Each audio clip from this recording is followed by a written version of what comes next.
A few years ago, I went to the famine visitor centre in Donegal, which is a converted workhouse, and it left a very vivid impression in my mind of what it was like to live back around the time of the famine. It's very hard for us in this time and place to appreciate what it is to be in a famine situation. We take food so much for granted.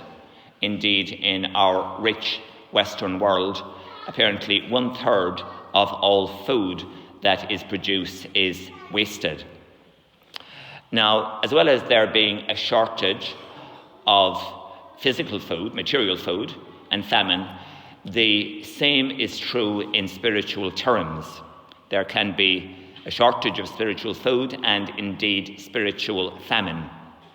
And this was the subject of a quote that I came across this week from our dear friend Padre Pio. He said, "Today's world is falling apart because it doesn't pray."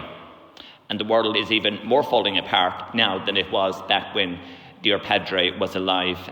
He died, I think, in 1968.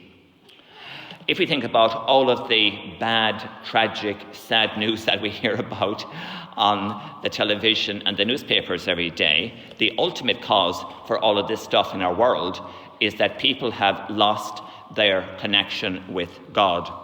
And without a connection with God, then we become spiritually malnourished or even worse. So what is the cure for spiritual hunger and indeed spiritual famine?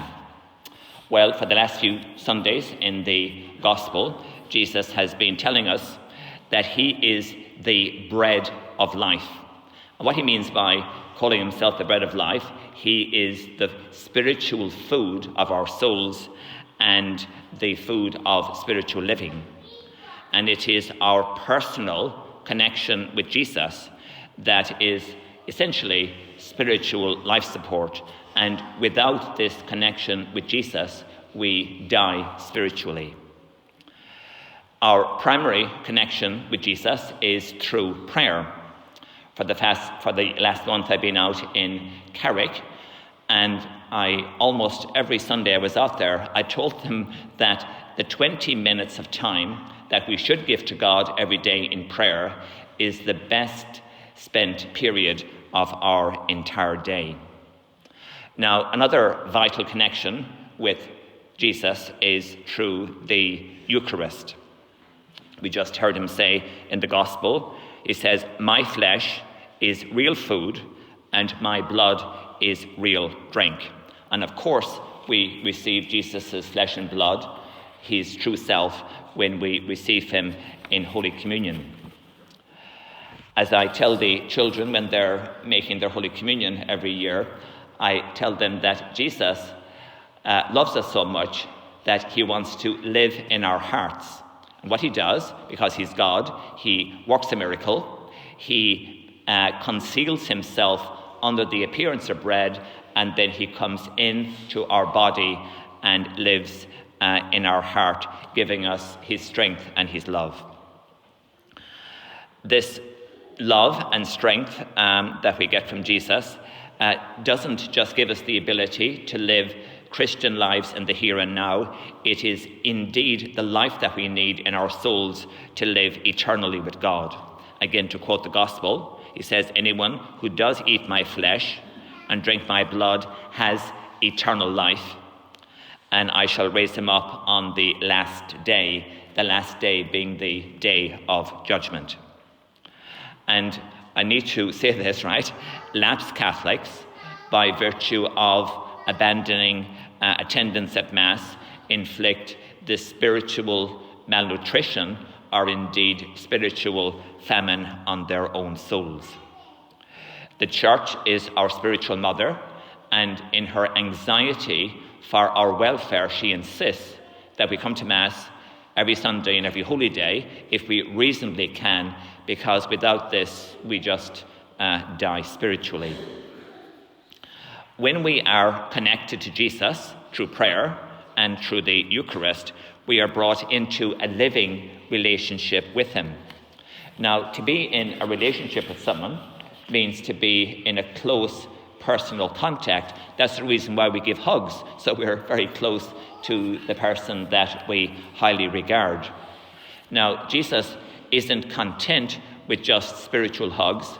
Jesus wants us to live inside of him and him to live inside of us. And again, listen to the gospel. Jesus told us, "He who eats my flesh and drinks my blood lives in me." We live in Jesus, and I, Jesus, live in him.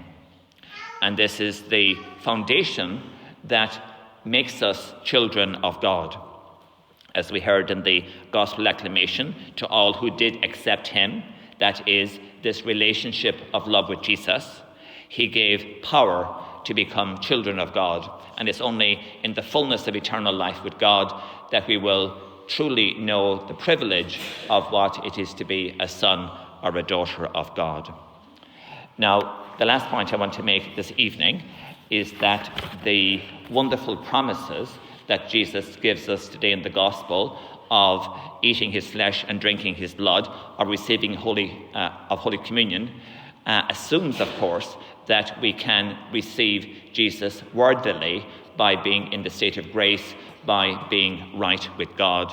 And again, you've heard me say this before, the three pillars of that is we are committed to daily prayer, that we come to Mass on Sundays and holy days, and that we live by the 10 Commandments.